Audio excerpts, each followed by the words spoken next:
Hi there, and welcome to a brand new BigLipz podcast.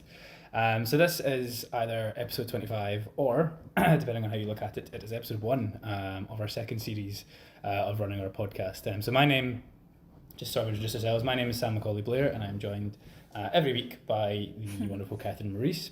Two of us are sort of former and current film students who gather to discuss, well, previously it was discussing movies, and now we are transitioning to discussing television shows.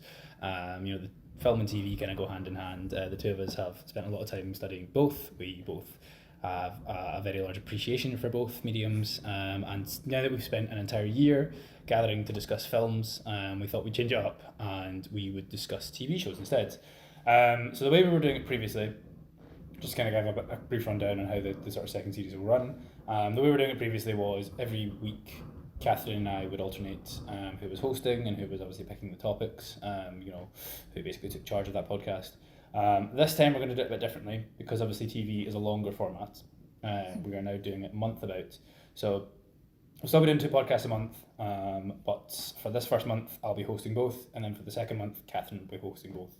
And the reason is at the start of the first podcast of every month will generally be based on a actual TV show. It'll be content that we're talking about, and then the second podcast of the month will be more conceptual. And the sort of same way a lot of the film podcasts ran, where we would have a sort of theme or idea and we'd break it down into like a sort of set structure, and then we would just talk about like films that we liked. Well, we'll do that. I imagine we'll be doing that the same thing with TV, where we sort of pull a lot from our own experiences, but we're not going like in depth into particular narratives.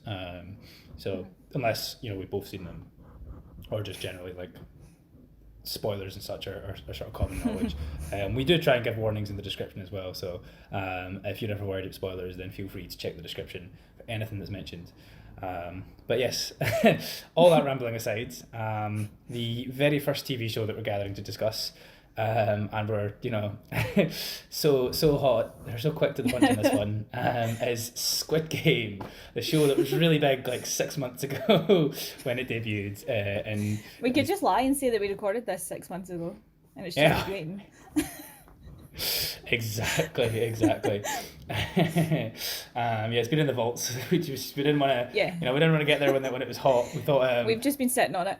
Yeah, exactly. We'll let the traffic die down, and we will be the ones that bring back the discussion on Squid Game.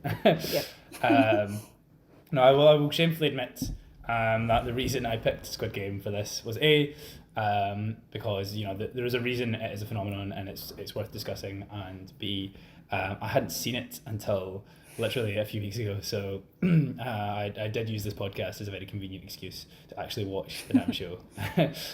So here we are. The podcast, again, as is kind of typical, will be broken down into 6 segments. The first part is just going to be our overall thoughts. So again, I have talked for absolutely just now. Catherine, I think it's been a bit longer for you than it was for me, but what were your overall thoughts on Squid Game when you first saw it? So I think it was definitely worth a watch. I did enjoy it, but I will say that I do think it was slightly overhyped, to the point where I think that's the case with a lot of things, where it was talked about so much, and people in my work spoke about it a lot, and every time you would go on the internet, people would be posting things about it, or spoilers or theories and things like that. And I feel like the main kind of punch in the first episode was kind of spoiled because I knew what was going to happen. But saying that, because it's maybe because it's like Korean, I don't know whether maybe if people weren't talking about it as much, whether it would have been as much on my radar. It's not something that I would typically go out of my way to watch, just for like laziness and convenience issues. So yeah, I do think in hindsight, and overall, I do think it was definitely worth a watch. I did enjoy it, and I did find myself wanting to watch each episode. But I think, like I was saying when I was thinking about this, people emphasize, or people certainly that spoke to me about it, emphasized the games so much that you kind of went in for it just to watch the games, and then when the second episode, for example, I remember at the time thinking that it was really boring, just because nothing happened, there was no game. They'd started off with that amazing red light green light game. But then in hindsight, when you think about it, when you watch the rest of the show as a whole, it's definitely more about, it's not really about the games. They're just a kind of like a narrative tool basically to tell the story, which is obviously about kind of like a means of thinning the herd as well. Yeah, exactly. Obviously there's different themes of like greed and consumerism and human relationships and things like that, and I think that was definitely the best part of the show. I feel like it did a really good job, like the games kind of hooked you in, and then once you were invested, once you wanted to see more and more games, you would keep watching, and then you would get more invested in the actual story that it was trying to tell, like the kind of idea of greed and stuff like that, like I was saying. I think as well, one thing I liked about it was obviously similar to kind of like a battle royale story, similar to movies and books, obviously, like Battle Royale, Hunger Games and stuff like that, but I thought this was a kind of clever twist, because in those games, in those films, the contestants are directly killing each other majority of the time. So this was like a clever way so that you definitely had a lot more sympathy for the people, because people were just dying, and it wasn't like people were killing other people the way they do in other kind of stories like that. And then the last thing I wanted to say overall was that I thought that the ending was like almost infuriating, because obviously you can understand his reasons for doing what he did, but at the same time there's a kind of selfish part of you that was like, but what about your daughter that's been let down so many times before, and you've just done it again? Like, he's obviously, like, there's been so much growth throughout the thing, and that's obviously why he went back, or he turned round, but at the same time I'm like, it's a weird one, because it definitely was a good one to make you think, because on one side you're like, just be selfish and forget that all happened and go back to your daughter, but at the same time you're like, but it's, you know, that it's going to keep happening again and again, and if you have any kind of power to stop that, should you, or would you personally? Do you know what I mean?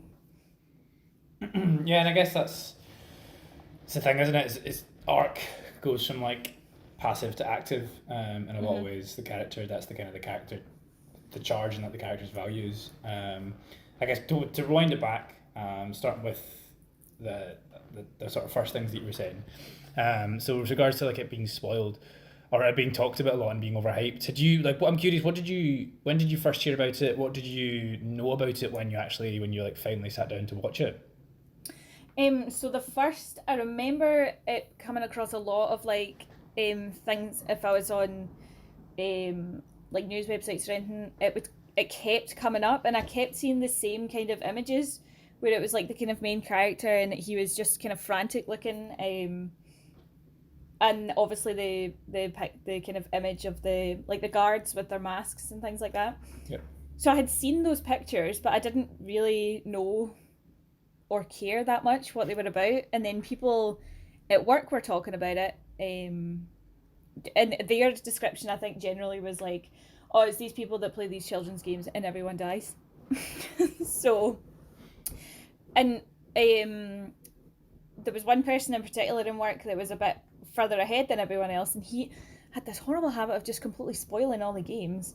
Oh, really? So I knew that the tug of war was coming, and I knew that they were suspended over the thing and that they fell, blah blah blah. So going in to the first kind of sitting, I knew roughly what it was, and I knew that it was very popular, but that's kind of, I knew that they were playing like kids games, and everyone was dying, but I didn't really know about any of the characters. Obviously I don't think I knew about the money and the fact that the prize money was as high as it was, and so that obviously the stakes were super high. But yeah, what were your thoughts overall? Did you enjoy it? I did, yeah, no, I did. Again, same as you, I would say that it's overhyped, and it's interesting because I had this like, I had this like almost like split sense of self where like I was hypercritical of like every frame of it, because of how much hype there had been around it. You know, it was this like, what was it, Netflix's biggest ever show. And it's just like, yeah, and it is unfair to do that to anything. I remember to jump to another medium just now, the video game The Last of Us received, if you've ever heard of it, it's came out in like 2013. It's like sort of like really heavy, like character driven story, like centric survival horror, like sort of post apocalyptic game. And the game is incredible. Like the game is absolutely phenomenal. And but when it first came out, like I don't think I've ever seen a game get so many good reviews. Basically, every single score it got was perfect. Everyone that was playing it was like, this game is like it's absolutely phenomenal. And at that point it came out, there was a game I'd played a few months ago, Bioshock Infinite, and that at that time had like completely blown me away and was like my favorite game ever. And it's also very sort of story driven, and does have a sort of slightly similar dynamic at the heart of it, but it's also very, very different. It's a lot more like fantastical, and a lot more like kind of mind bendy. Versus The Last of Us is just like a really like well told human story. And that's the thing, like The Last of Us, Last of Us is kind of a lot more mature in a lot of what it's doing. But when I first played it, I remember liking it but not loving it. And it was because like every single second of the game that I was playing, I was just like judging it harsher than I'd ever judged anything, because I was like, well, this is supposed to be this like perfect game, so every single second should be like absolute bliss. And it wasn't until like years later that I replayed it and actually like found like a real appreciation for the game. And then the sequel came out, and then that blew me away so much because I didn't have this anywhere near the sort of hype that the first one had, and I just kind of like got to feel the full impact of the game. I think the impact of the second one for me was what most people had with the first one, which is quite interesting because the second one is very, very like divisive, but for me I absolutely adore it. But yeah, back to Squid Game. It's the same kind of thing. Like I think it's always going to hurt something if you have that kind of that level of hype behind it. That's why I was interested, obviously, knowing like how much you knew about it, because that was one thing was that I was kind of surprised, was that I had remarkably little spoiled. I remember at uni it being mentioned, like students saying how much they loved it, and our lecturer saying that he hadn't watched it but he'd seen a trailer for it and it seemed very like battle royale. So I knew that there was that aspect of it. I'd seen like a couple memes, but for some reason I'd never really thought about how it was going to work, especially because it's like obviously like a 9-part series. It wasn't until I was watching it that, and then they tell you that there's like 6 different games, that I was like, oh, okay. Like I just in my head I was like, okay, it's going to be like the Hunger Games or like Battle Royale, where they're just in this arena and they have to like find and kill each other, and that's going to be like all 9 episodes. So I didn't realize there was going to be like different games and bits in between it, and so I was really surprised at like just the sort of flow and structure of it, which was quite nice. And it was obviously not knowing the games did add a lot, because it meant that I was kind of like with the characters, where I was like, okay, what's it going to be next? What's it going to be next? Am I even going to know it? Sorry, you were going to say something there. No, I was just going to say, I can't remember now, but you made such a good point there about the games, like, because obviously there was characters, because obviously the games were very kind of like, Korean, would you say? So like the games that they played as children aren't going to be exactly the same as the games that we played. Obviously there was some games like the red light, green light, it was very similar to What's the Time, Mr. Wolf, but like the one with the honeycomb, I had no idea what was happening for a while when they were playing that. I would have died, because I would have chosen the umbrella, to be honest. But yeah, no, that was a good point, because there was obviously characters there that were younger than other characters, and there was particular characters that were from different places. One of the characters was from North Korea, so they wouldn't have had the same kind of they just wouldn't have had the same kind of games, basically. So I thought that was really interesting, and like you said, it kind of tied you in with the characters as well. Yeah, and I think it's one of the things that makes it worthwhile watching. It makes it more interesting when you're watching something that is like international. There is that level of like, okay, I don't actually know what, I can't. It's harder to predict where it's sort of going to go.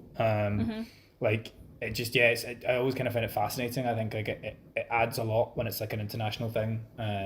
Because you genuinely, like you say, like some of the games we knew, but some of them we didn't. So it was every game I was like, I'm not even gonna try and guess what it could be, because like it could easily be a game I've never heard of, never played before. Like half of the games were, but and I did find it. I found the whole thing like very interesting. Again, it was overhyped. There was something else you'd said that I wanted to jump on. What was the second part of your response to it? Overhyped, but you enjoyed it. There was chatting about the kind of subplots of like greed and that kind of were clearly more important than the games. I was talking about the ending as well. Yeah, you were saying about the ending, and you said about the second episode, and I found that interesting because I remember when you'd said to me, I think after I watched the first episode, you were like, yeah, episodes 2 and 3 are kind of a bit dull, and I very quickly got what you meant with the second episode. I did think that was a really interesting like subversion though, where obviously because I knew as soon as they mentioned, okay, you're gonna get the chance to vote whether you like, you know, if you want to stop the games, you can all vote on it. And so I knew that was coming. I thought it was going to come much later on. I didn't expect them to do the vote as quickly as they did. But I also kind of, once they'd said that it was going to be 6 games, I assumed that again, I knew there was going to be death. I assumed the dying would start a bit later on because of the fact that, like, yeah, I thought it was going to be okay. Well, they'll lull them into, you know, they'll let them get through a few of the games safely, and then it'll come down to like people dying and stuff. It is interesting. One thing I never really thought that much about when I was watching it was the fact, I think you kind of mentioned it, is with like battle royales and stuff, you're actively going out and killing people, whereas in this one it's not that. It's more just if you make a mistake, you die, or at least until Tug of War. When that's the first. Yeah, because after Tug of War, because there's Tug of War and then there's the kind of marble game. Is that the one that follows that? Yeah, where it's very much like, but again, it's not really killing them. It's you just need to win. Well, that's it. So that you survive. Because Tug of War is like you win, but you have to pull the other team off. So it's like you do have to kill them to progress. Like there's no way you can't win, and your team can't win, the other team can't win. Like a team has to die. But yeah, it is interesting how it's all about like, yeah, it's more about punishing failure than it is about like, killing to sort of get ahead. Yeah, it kind of gave me like almost Saw kind of vibes, because the whole point of Jigsaw was that he was testing these people, and he wasn't killing them in that way, where there was always ways for them to get out of the traps when Jigsaw was doing them. So it's kind of like that, but I suppose Squid Game was a bit more, there was points where it was just sheer luck. Yes. Yeah, that's it. There is an element of luck, like especially like picking your shapes and stuff. Like you are just like, at the mercy. That was, that was something I thought was quite nicely set up within that individual episode. The Man with the Umbrella, I think it's called, where I thought there was a really nice touch where obviously the main character was Jihan mentions that he, when he was a kid, his mum shouted at him for always forgetting his umbrella, but they show you.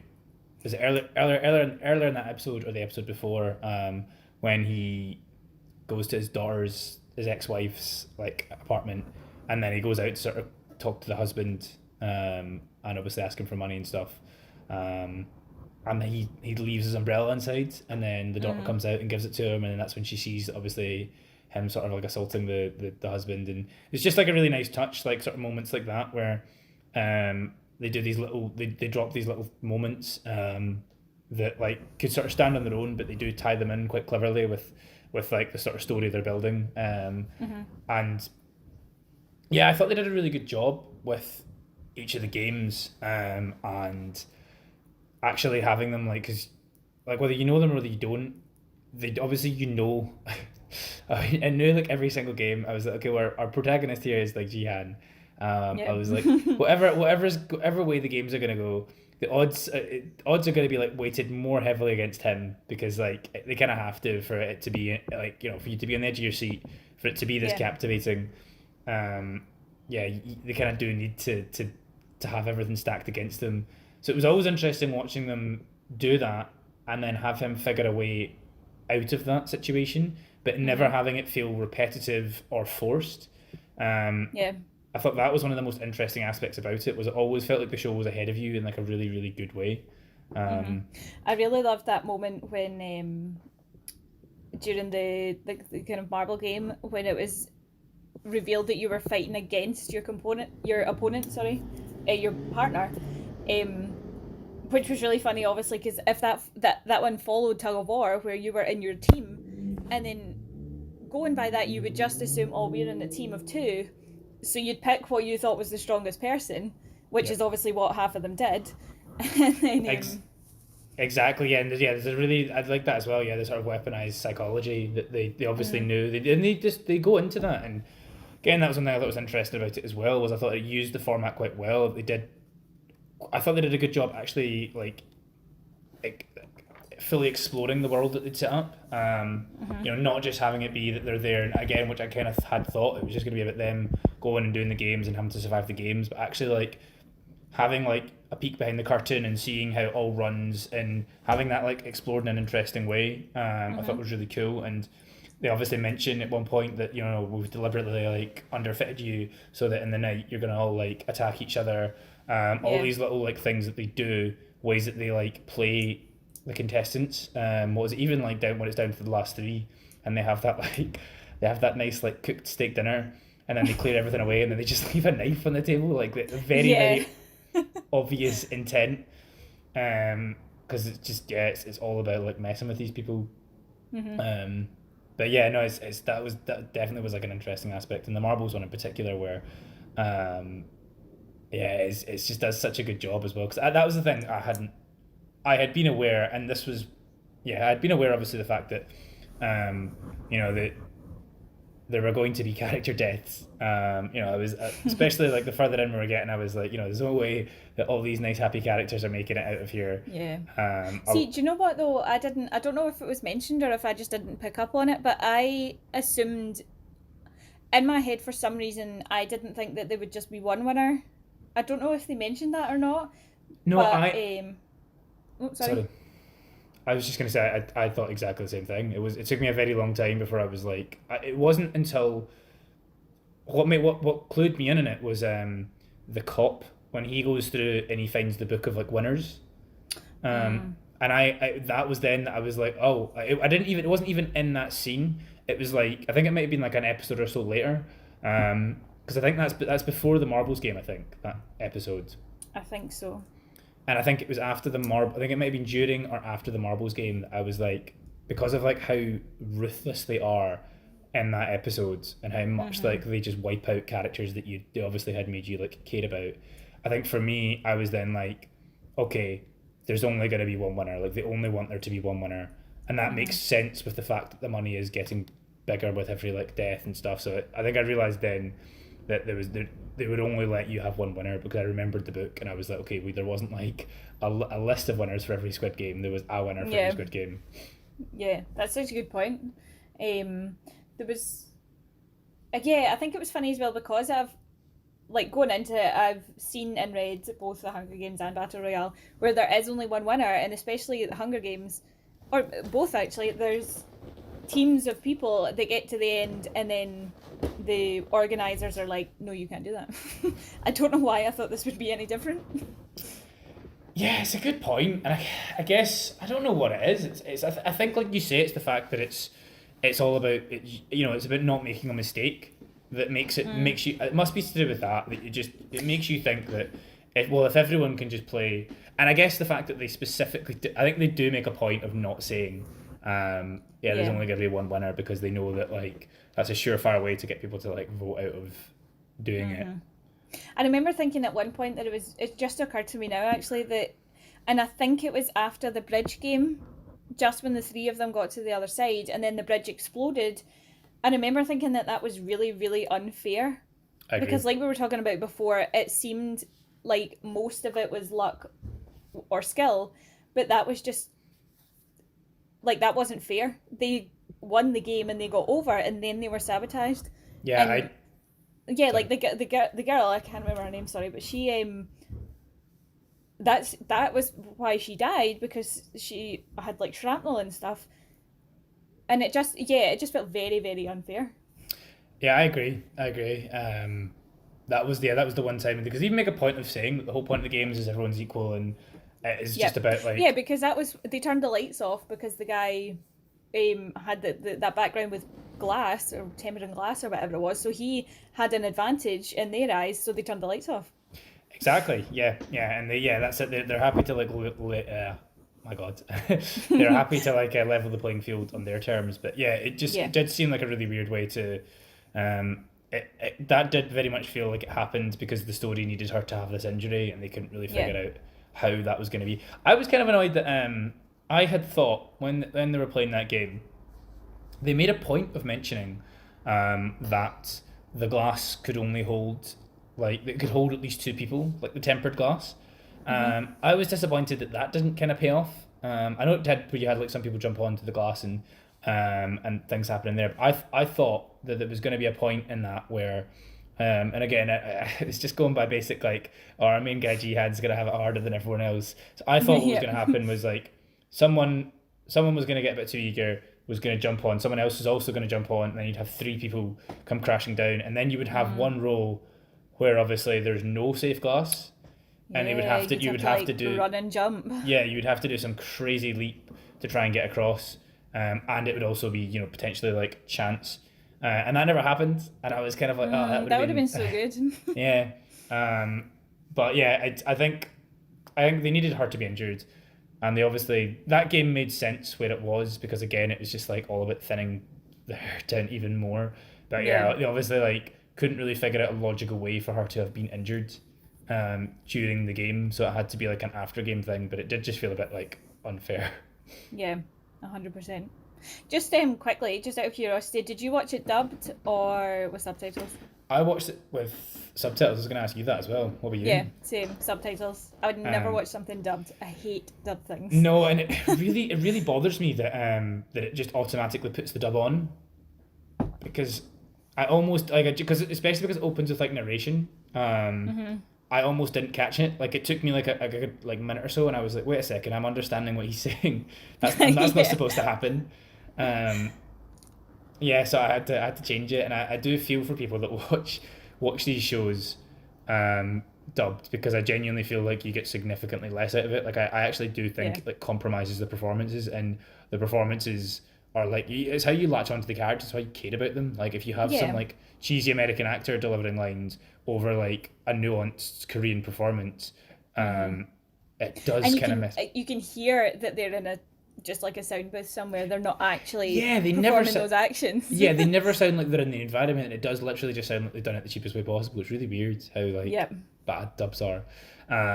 So I guess I mean the next point was obviously going to be individual episodes, but I feel like we've covered quite a lot of that. But yeah, individual episodes and sort of favorite moments. Do you have any extra ones that you want to kind of add? So I wanted to speak specifically about the tug of war, which Yep. I think was episode 4. Think Stick you're to right. the team, it was called. I feel like that one did a really, really good job of like building up the tension. Whereas, so there was teams of people who were clearly had an advantage if it was any kind of physical challenge.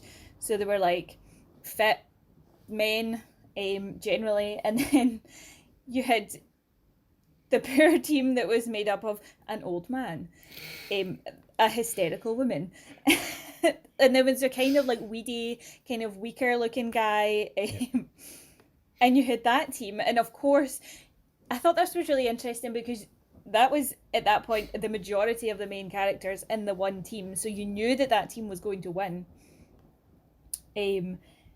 But like you were saying before, it didn't feel like the way that they won was unbelievable. I feel like it was done really, really well. I really liked the way that it was done, where it was like narration as it was happening. It wasn't like the old man in the lift explaining. Well, that's how it started, but then it went on to like it actually happening. Yep. But I think even then they brought in that kind of element of it's not going to work, because it was working initially when they were all leaning back, but then the other team, who was made up of all these fit, strong men, they were starting to win and they were starting to be pulled over the edge. And then I really liked the fact that it was like brains over brawn that won that Yep. one. So that when the guy had the idea to kind of run forward, that was really, I feel like this game, for me anyway, was the most kind of nerve-wracking to watch. I don't know why, actually. I think maybe it's because I've got a fear of heights. Maybe that was what it was. So that Yeah, one fair. was that one and the bridge one were obviously like the scariest to me subconsciously. I feel you there, to be Um, honest. yeah. But yeah, no, that was definitely one of my favourite moments. And then there was a horrible moment as well because I rewatched it before the podcast, um, where they had won, the other team had fallen off, and then the winning team were being dragged closer and closer to the edge. And there was a moment where you were like, "Why haven't they cut the rope yet? Are they gonna drop as well?" Yeah, yeah. I felt like the whole episode, like, do you know that way when you finish the episode and you could finally relax and like all of your muscles were in agony? I think interesting what you said about that one being the one you were the most like edge of your sort of seat. But I guess like a lot of the games take place over a protracted period of time, and I guess a lot of them aren't actually. I mean, they're obviously tense if you're doing them, but there are like kind of jumping about. Like even the first game, obviously, okay, red light, green light is very much like in the moment, but it's more about kind of the shock of it. Yeah. The second one, obviously the honeycomb one, is just them kind of like sitting and like penciling things out. So there's not really, it's kind of hard to get the same sort of tension. Whereas like even the marbles one and stuff, it's hard to get the same kind of tension as when it's like a live game of tug of war and it is a case of like two different teams. That's all the game is, and you know that like it is just a matter of, especially when the odds are like so clearly stacked against them. Yeah. It's maybe like familiarity as well, because obviously we both know what tug of war is. We've probably both done it. So there's that kind of familiarity, like, oh god, we've done that before. Whereas the honeycomb one, the tension's not as high because you maybe don't know how hard it is, or that's how actually difficult it would be. That's a very good point. Yeah, without having actually done it, and probably done it a good few times, it's difficult to look at that and be like, yeah, that's really difficult. Because part of you, always that arrogant streak, isn't there, where you're just like, oh, I could do that. That'd be fine. I'd definitely. Yeah, like I'm like, oh, those people that got the triangle. Why was it even taking so long? Exactly. Squid Game conquered it. Exactly. No, I would 100% be dead. Like I would never win. I know that for a fact. Oh, fair. Yeah, no, I don't really fancy my odds. Like, yeah. I think I probably might have survived the first game, but as I said, I'd have picked the umbrella, so I'd have been screwed at the honeycomb game. I mean, if you made it past the first, then like that's still better than like a good like third of the people that participated, if not even more than that. That's true. Yeah, I think my sort of favorite episodes were the first one, the sixth one, and then the last one. I think the first episode was so good for just being this really like sort of contained story that also did like obviously leave off, set everything up, quite successfully. It was really tight in terms of like the writing and the pacing. I thought it was crazy impressive how effortlessly it seemed, and it definitely wasn't effortless. Especially because I'm pretty sure the guy that created it said that he spent like 13 years writing it, so it definitely was not effortless. But it felt really effortless, just how well it was like establishing the characters and the sort of world that they inhabited, and again like just the constant way it like introduce a character in like the smallest of moments, and then obviously that character, surprise surprise, would wind up in the Squid Game.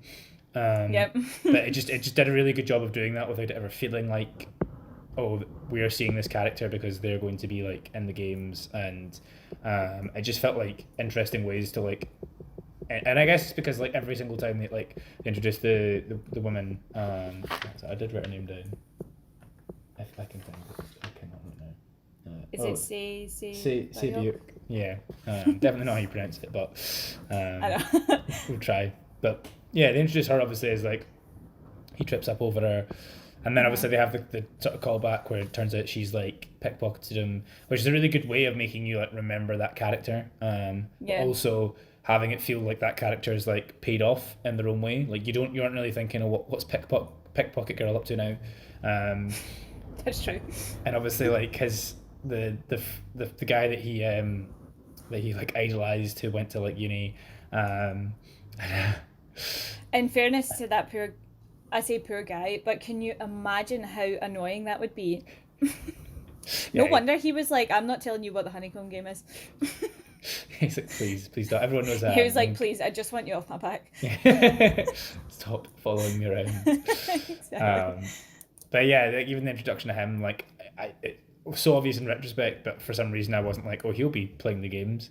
I was genuinely like surprised when he turned up. And just stuff like that I thought was really good. The sixth episode obviously being like the marbles one. I think that was like a standout for everyone. And just such a good, like, such a bleak an emotional episode, but done. And again, even like the way that they're all playing marbles is completely different, just to keep it interesting. Like all these little kind of tricks that they pull. That's a good point. Yeah.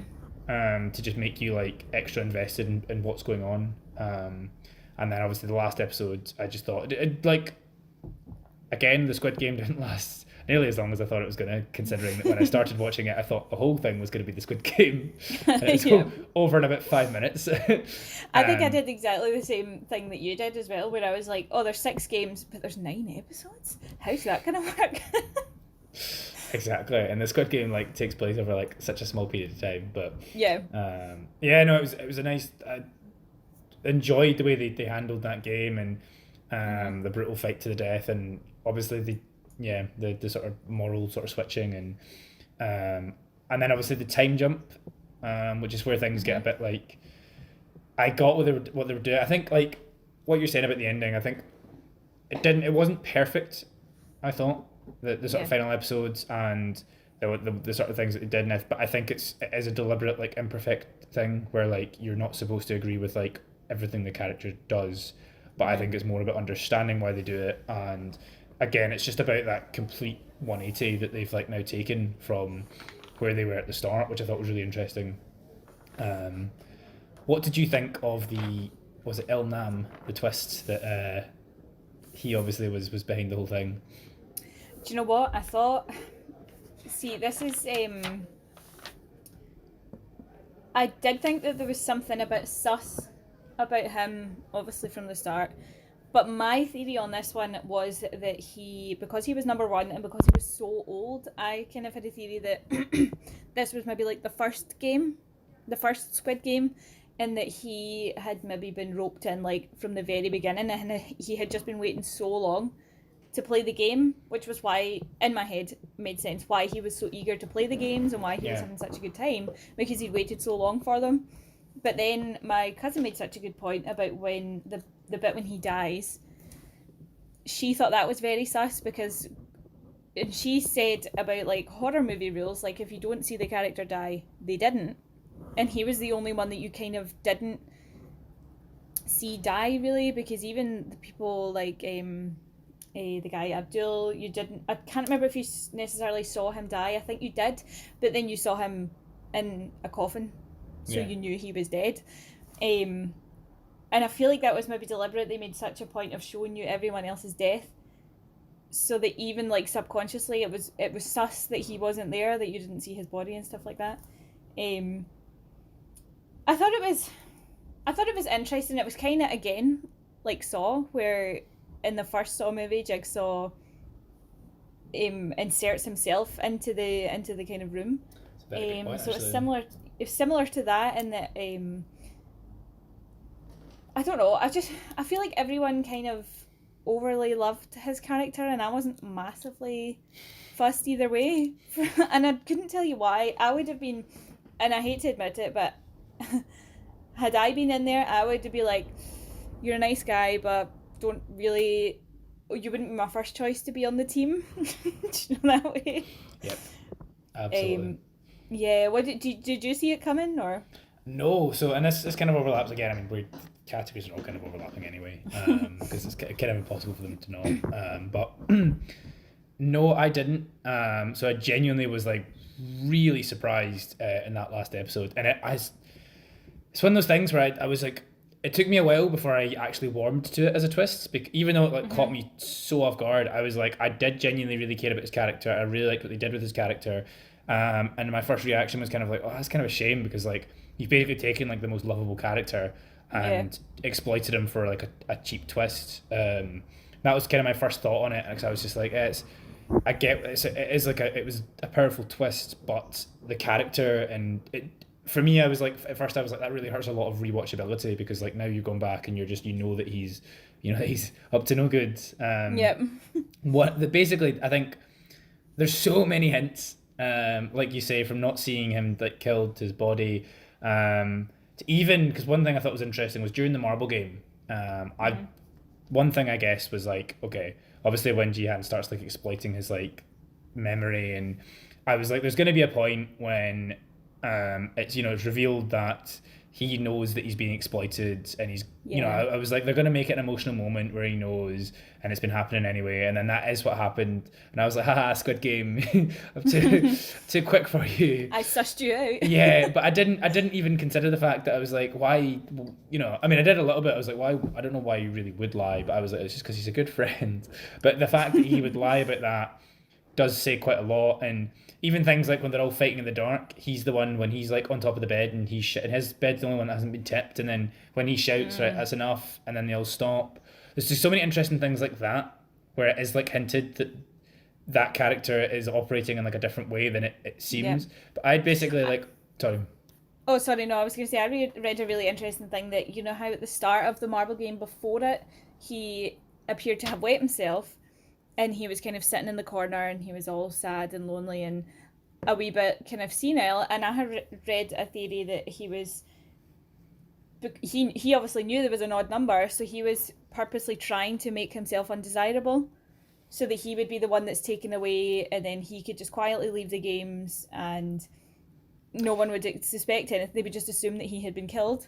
I absolutely agree, because that, yeah, I found it really interesting when they, obviously, because the bridge one, there's no chance he'd have been playing that, and that's also No. when the VIPs turned up, which meant that he would have, you know, he obviously would have had to be out the games at that point anyway. So yeah, that was an interesting thing I thought as well, was that he deliberately like isolated himself so that he would, he wouldn't get picked, and then they could just say he'd been killed, and obviously that not happening then kind of threw a spanner in the works, which was very interesting.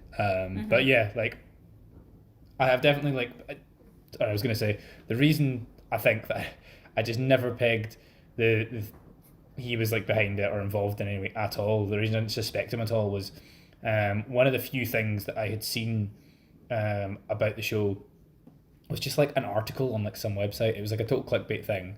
And I hadn't clicked on the article, but the thing was basically just like, oh, like 11 crazy or like mind blowing like Squid Game theories. And one of them, and the one that they had as like the example was it just said like, it just had a picture of him, and then it said it's his father.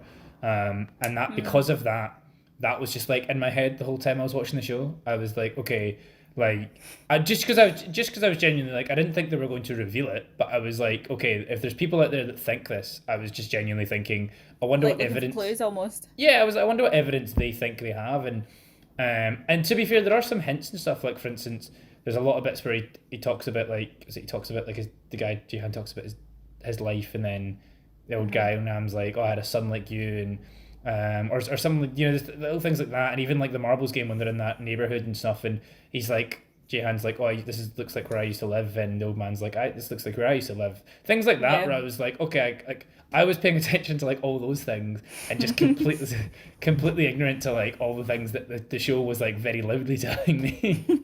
So that That's funny. that one clickbaity article basically saved that twist for me. On the topic of the twists and of characters, the front man being the cop's brother. What was your reaction on that one? I felt like that was one of the ones I didn't necessarily predict it, but when it happened, I wasn't massively shocked. Because obviously he'd made such a big fuss about his brother, and he couldn't find him. He didn't appear to be any of the guards.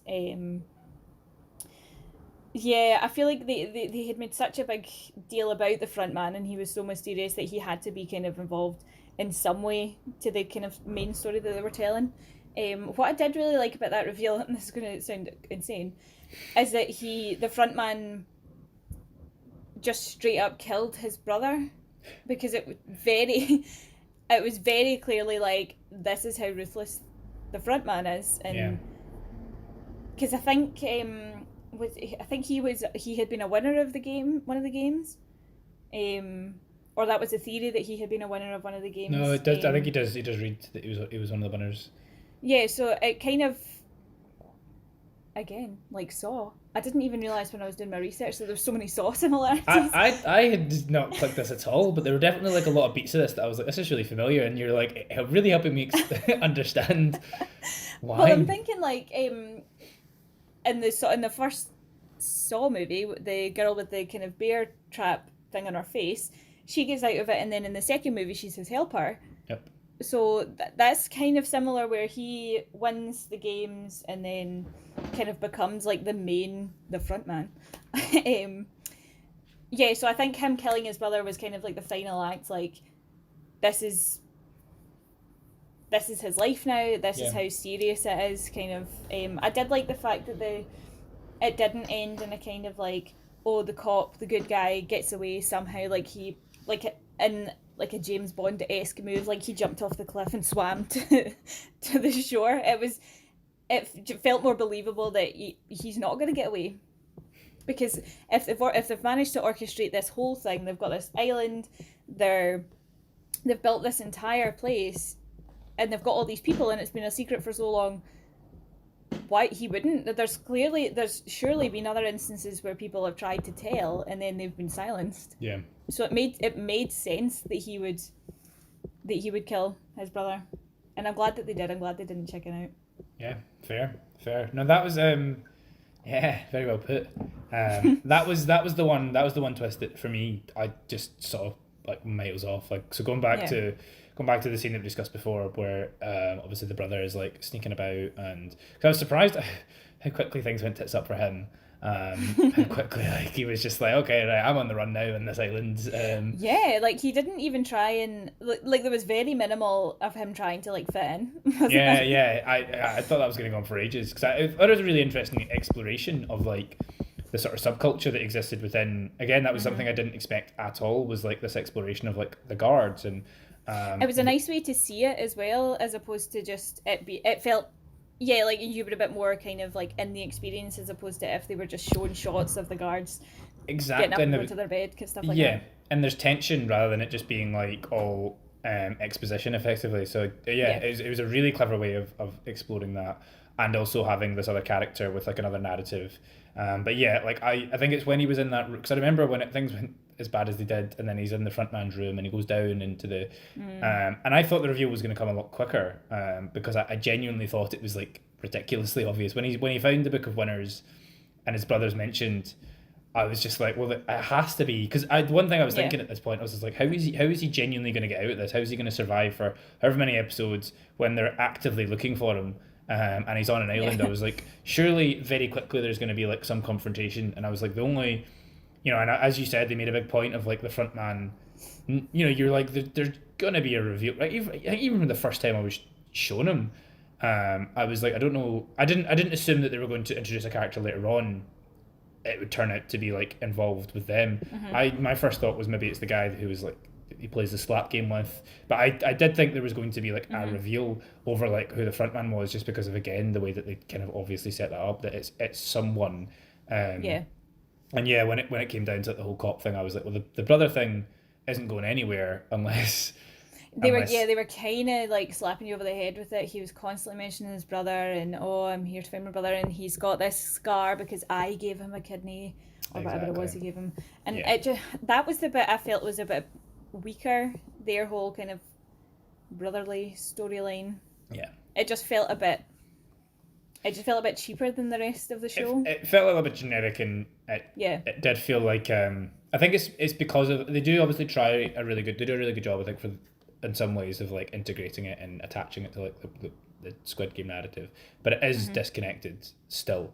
Like every time it cuts to like the cop, it's like you are watching a different show. It's like the Squid Game spin-off series.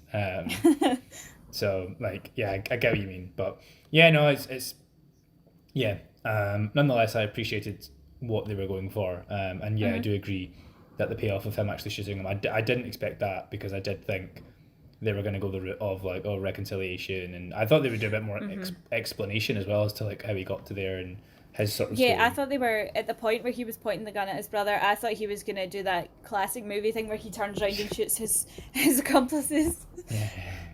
Which I was nervous about, so I'm glad that it didn't work out like that. Yeah, exactly. So I guess to further elaborate, the characters. What would you have any like further thoughts on the characters? Anything you want to kind of mention, discuss?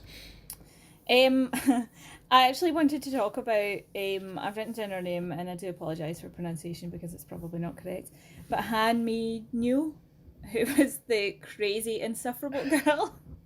That is I the thought she was I thought she was such a good addition because she almost brought like some, I think, much needed kind of comic relief at points. Like I feel like the point where she was banging on the door and she was screaming and screaming and screaming to get to go to the toilet, and then she gets to the toilet and she just pulls cigarettes out from herself, and I just thought it was the funniest thing ever. Like, you wanted those cigarettes, Hen, and you kind of have to commend her for the lengths that she went to sneak them in. I think as well she served another purpose in that she was kind of like so obviously there was a couple of, I think there was only, I'd arguably like two female characters that were even notable. The other one being Bioshock, Yep. who was such like, they were like polar opposites. So she was like, Bioshock was like this strong, like just super cool, and she didn't have a care in the world. She didn't care about anyone. Which obviously wasn't true as you went on the narrative. But then juxtaposed with her was the other character of the woman who was just insane, basically. But I feel like she did a really good job of showing the way that kind of women were treated by the men in that kind of environment. Yep. So, for example, she has sex with like the gangster character, and then he's there and they're together, and he's like, "Oh yeah, we'll work together as a team." And then the minute they're out of the bathroom, he's like, "Oh, get away from me, crazy hoe." Do you know what I mean? And I feel like she had the best like revenge ever, Yeah. and it was such like a nice twist, of like, and a nice switch of like the power dynamics as well between the two of them. Where so long he called the shots and he was like, "You're not in my team, you need to go and join someone else's team and do this, that, and the next thing." Whereas in the last game, she was straight up like, "No, you're coming with me and we're both gonna die." And it was such like a nice, not a nice moment, but like It's a really strong it was payoff. almost like, yeah, it was very validating, I felt. Yeah, I agree. Like the character did great at points, and that kind of was the point. Although that being said, because there was like a point when obviously you thought that she's killed just for the marble game, and a part of me was I was kind of like, oh, and then I was also a bit like, it's not the end of the world, and then. Nonetheless, when they get back and she's just like in the room chilling, I was just like, even though part of me was like a little bit annoyed, I was also just like, just the sheer comedy value of her just like chilling there while they've been through this like the most like emotionally traumatic event so far, and she's just like hanging out. People grouping up with their friends. There was that married couple that were a team, and she's just like, "Yo." Yeah, so, it's also just the fact she's like, "Guess is still alive." It's like they're just walking in like so haunted, and she's just like having the time of her life. Yeah, she was funny. So that, and then the fact that like the next game is obviously the one where she gets, and I was surprised at how quick that sort of payoff came. But I completely agree that was such a strong way to sort of resolve that dynamic and that character. One thing I wanted to talk about, which you kind of like touched on a little bit, even right back at the start when you mentioned like the sort of theme and themes, I find it really interesting and again really clever how like pretty much every character in the show make it like almost exists to provide like a different commentary on like a different aspect of culture, of society. Like obviously Nam is obviously he's there to show how people treat the elderly and the way that they're kind of perceived and their value, their worth. The same with obviously the women, but even like delving deeper, you have obviously as you mentioned like Seibayuk, who's like from North Korea, and how people sort of respond to that. You have like, sorry, I don't remember her name, but the one that she plays the marble game with, and she obviously had like she mentions like her dad being like, was it a priest or religious, and then saying he did these horrible things, and he like his faith didn't really stop him from doing that. And you obviously had the actual guy who was religious as well, who he was like constantly praying and stuff, and was obviously he very much believed in God, but also didn't hesitate to get his hands dirty. And there was did he not like push someone off the glass bridge or something? I think so. He very much was like a walking contradiction, and and then obviously you have like the sort of gangster character who like it's all appearances, and again, you have like was it the I can't remember his name, but the guy that went to uni. Oh god, yeah. But he is like perceived to be this like wealthy, successful, like because he had this education and he did really well in school, so he must be like really successful and be absolutely loaded with money. And then you have obviously like Ali, who's like an immigrant, and just every single character in the show exists to provide like a commentary on like a different aspect of like society. And I thought that was so well done, because it took me so long to even pick up on the fact the show was doing that, but it did such a good job of using every character to like accelerate the theme that they had.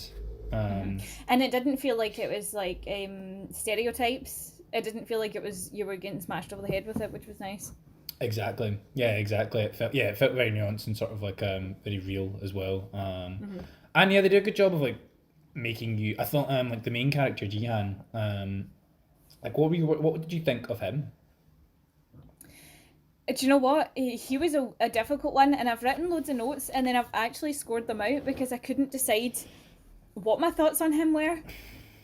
Because he was like very like virtuous at times, but he also obviously had his issues. He was a terrible father. He, I don't think was a very good husband. He obviously had like a gambling addiction, which is not a bad thing. Obviously, I'm not saying that's a bad thing, but yeah, he got himself into these situations. Yeah, he got himself into these situations. I feel like he was a very well written character because he felt very real. Like everyone is flawed, and so you can try your best, you know what I mean. But sometimes you're just going to get a wee bit selfish, especially when the stakes are as high as they were. So, like, he was generally a nice guy, especially to the old man. But then, like you were saying, during the marble game, he took advantage of the fact that he seemed to be confused. And knowing that the old man was going to die as a result, he still went through with it. Yeah. Yeah, I think they did a really...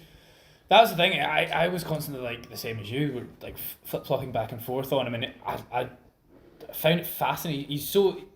I think you struggle a lot with, like, shows and with movies and stuff having a protagonist that's actually interesting. I think a lot of times obviously like secondary characters walk away as being the one that people kind of care about or want to talk about, and again the most lovable characters were like Ali and Yeonam, and they're the ones that Yeonam in particular obviously people have a lot to say, but I thought they did such a good job of having him walk this really interesting line of like he's selfless but he's also selfish, he's a bit of an idiot but he's also quite cunning and also he's like really unlucky, but also has like just enough of a spark of luck that it made him, and all these things, all these sort of contradictions made him feel really real.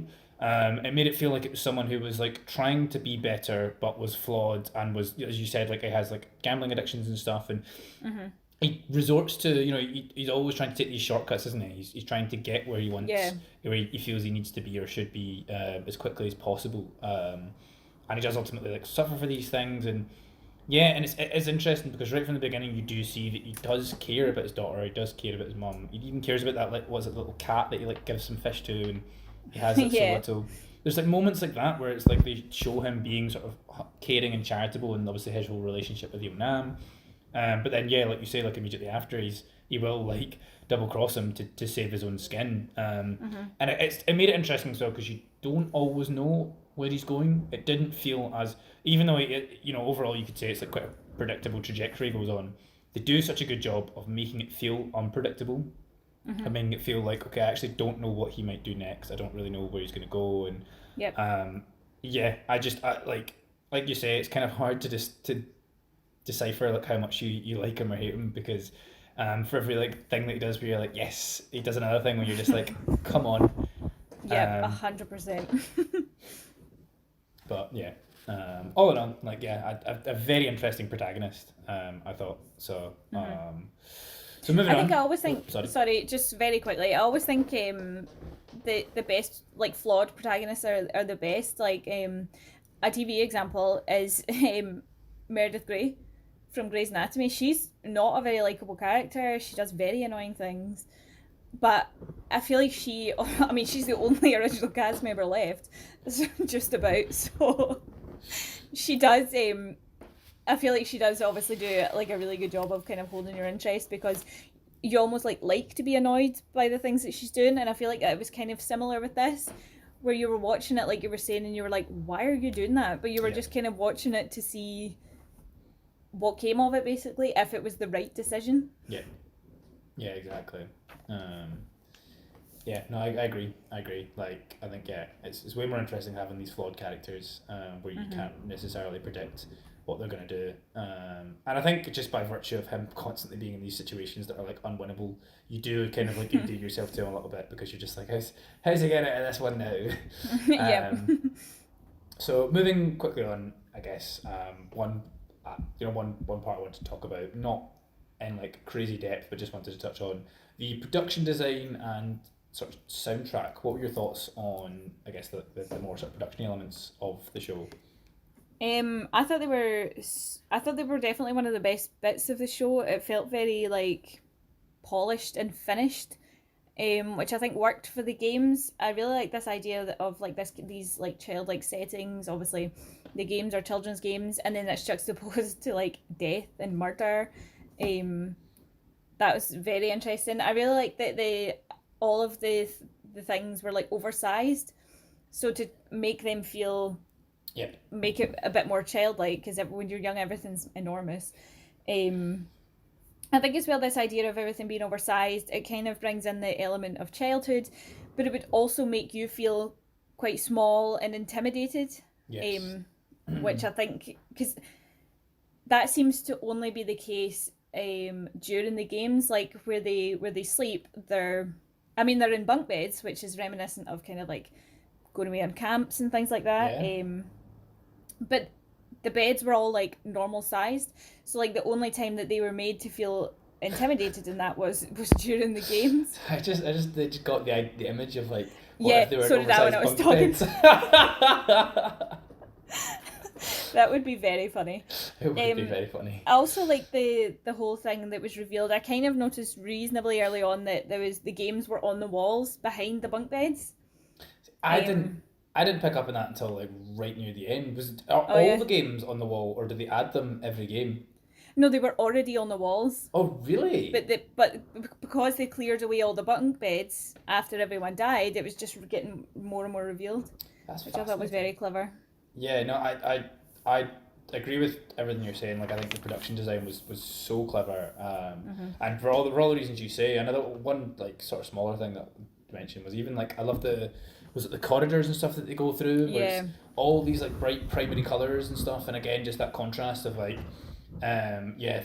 all these like happy, safe, nice colours, and again all like tied to childhood, but obviously like this really horrific thing that they're all doing.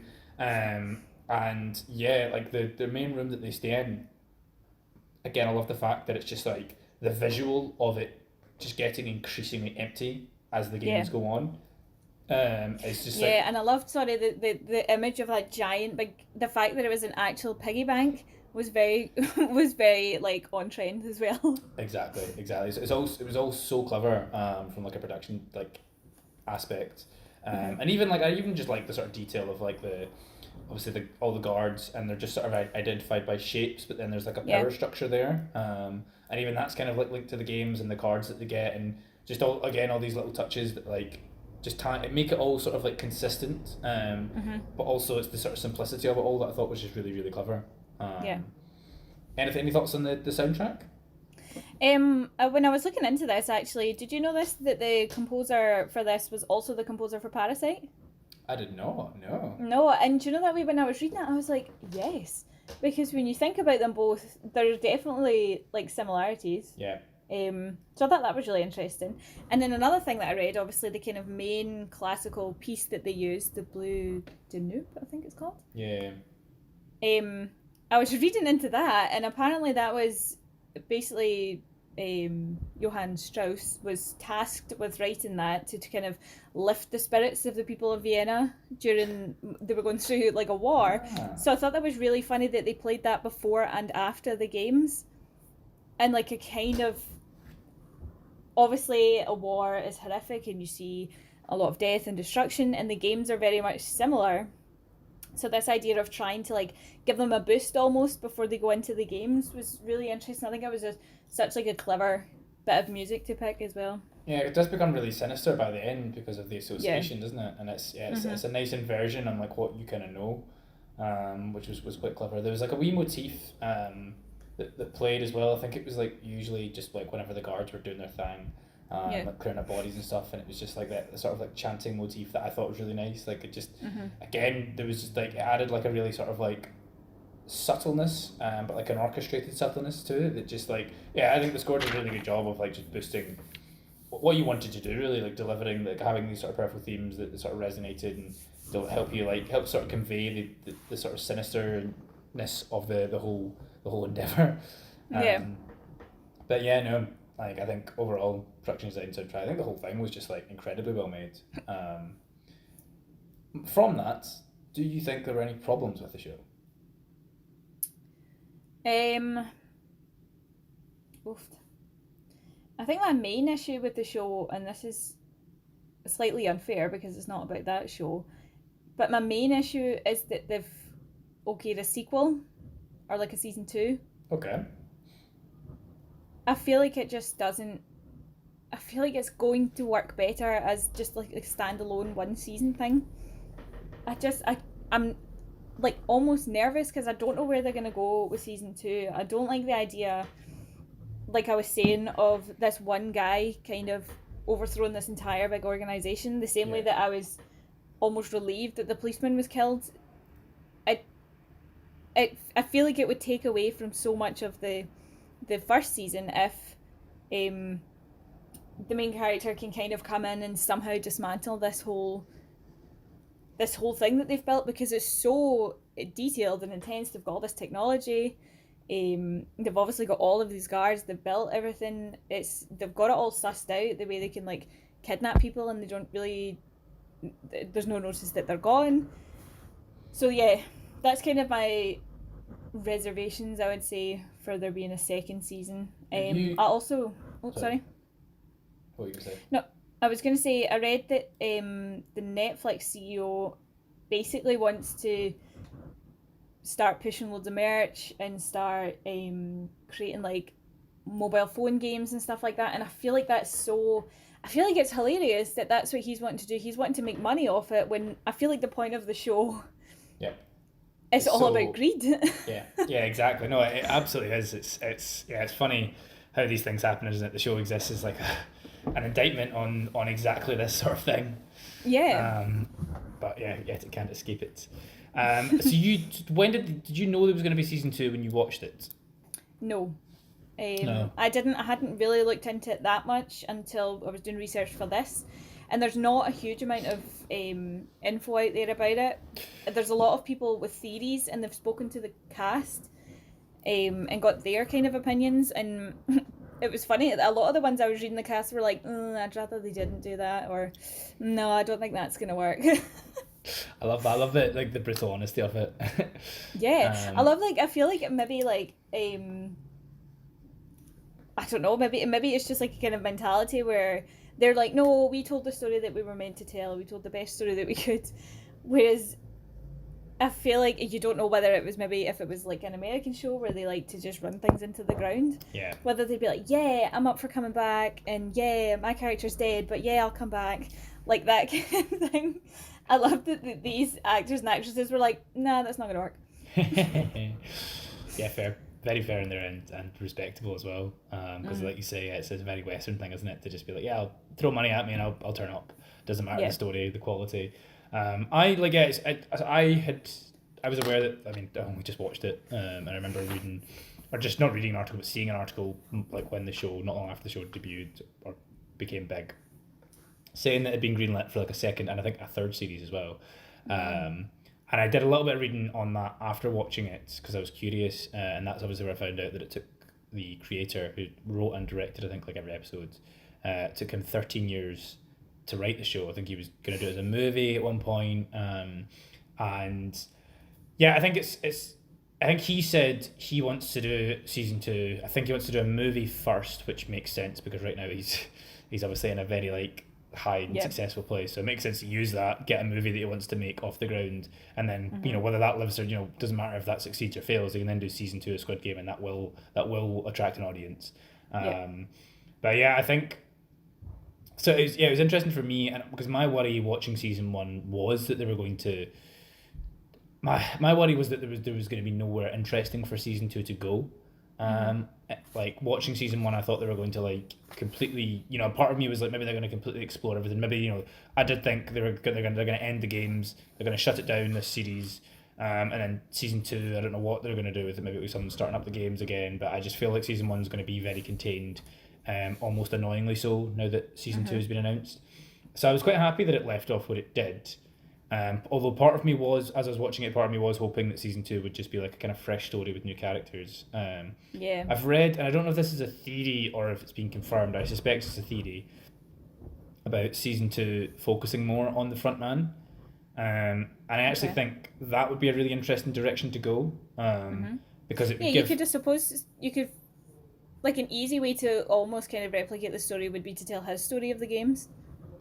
Which you would lose, obviously, you lose the tension because you know that he would win. But you could even do something. You could even do something where the games that are about to start running, you could do a lot of like thematic parallels or like even like literal parallels with it being the same games that he played and his reaction to watching other people go through that, and obviously, especially in light of him having shot his brother and stuff. And I do think his brother's. I know that you said you're happy that he killed him. I think his brother's definitely coming back. Like I think the actor that played the brother was one of the few who was like, yeah, I'll come back. I think that was one of those cases where he was shot in like the arm, wasn't he, and then fell off a cliff. It was like kind of like top shoulder kind of. Yeah, you don't see like the fish picking on his body, so I was like, for sure he's coming back. There's conversations to be had there, just because again from a character perspective it makes sense with the front man. But yeah, I would actually kind of like it if that happened. If there was, I don't want it to just be like Jihan and just focused on him the whole time. I'd like there to explore more elements of it, but I feel like they have left like sufficient scope for them to do that. I just hope that they don't burn it out, and I hope it doesn't get too cyclical and repetitive. I just hope it is, but it seems like they want to take their time and they want to do it right, so which gives me hope, because I think they did do a very good job. One issue I had with, to backtrack a little bit, with the series was I did think it held your hand a little bit too much. Like there's things that I just thought were a bit too. It would have been nicer if they hadn't.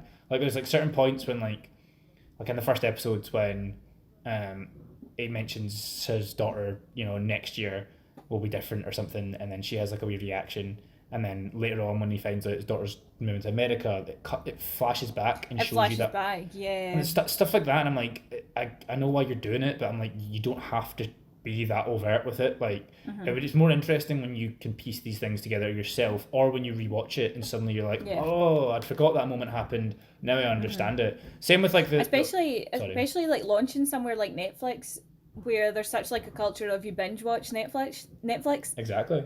So if you're binge watching it, which I think most people did, you're gonna pick up on that a lot easier than if you were watching it like episodically. Exactly. And again, like there's a lot of replay value in it, so I think like so easy to go back and rewatch it. But yeah, it felt like the show did that a few too many times. And one very obvious example where this like became like a proper pain in the ass was the VIP characters, which were just and it was like a mix of like writing and direction and acting. I did read somewhere from apparently someone, I mean this is not like a reputable source, apparently it's someone who knows one of the actors, but apparently they actually are like a competent actor, but they were like explicitly directed to act the way they did, and apparently it's like kind of a cultural, and apologies if I'm wrong for saying this, but this is just like different pieces of information that I've read basically say that apparently it is like a cultural thing where in like Korean like cinema and shows they deliberately have Western characters speaking the way that they do, so that it's easy for like non-English speakers who have like a familiarity with the language that kind of understand what's being said, and be as just like a sort of pastiche of like Westerners. Which I mean, I get the critique. Like you're very very fair to take like shots, but the annoying thing is like the show was really sort of subtle and really clever with a lot of its messaging, that having sudden like really overt characters just didn't it felt fit. A bit jarring, didn't it? Yeah, it felt really jarring, and they also point out things in a really obvious manner that again that would have just been better left unsaid, or left for you to kind of figure out. And even like there's even that moment, and I don't think it's one of the VIP characters to be fair, but there's even that moment in like I think last episode where they mention the racehorses start and say how like, oh yeah, the contestants, you are basically like the racehorses, and it's just like you didn't have to spell that out. Like that's such an interesting like parallel that you have like built into the show. You've knitted in there. You don't have to beat us over the head with it. But yeah. No, those are interesting points. Thank you.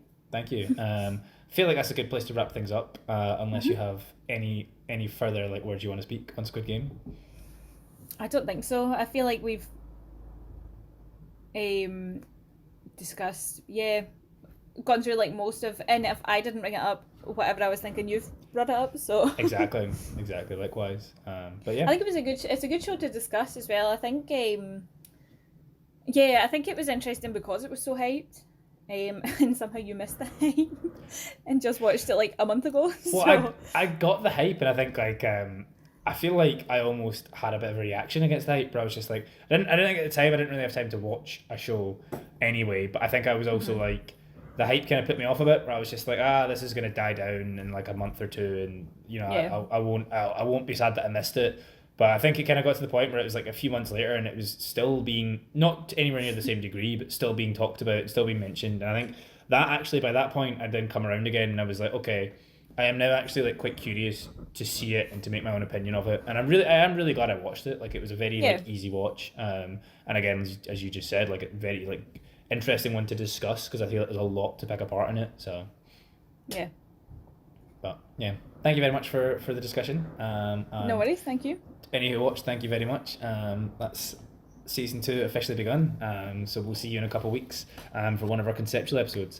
Until then, take care and farewell. See you later.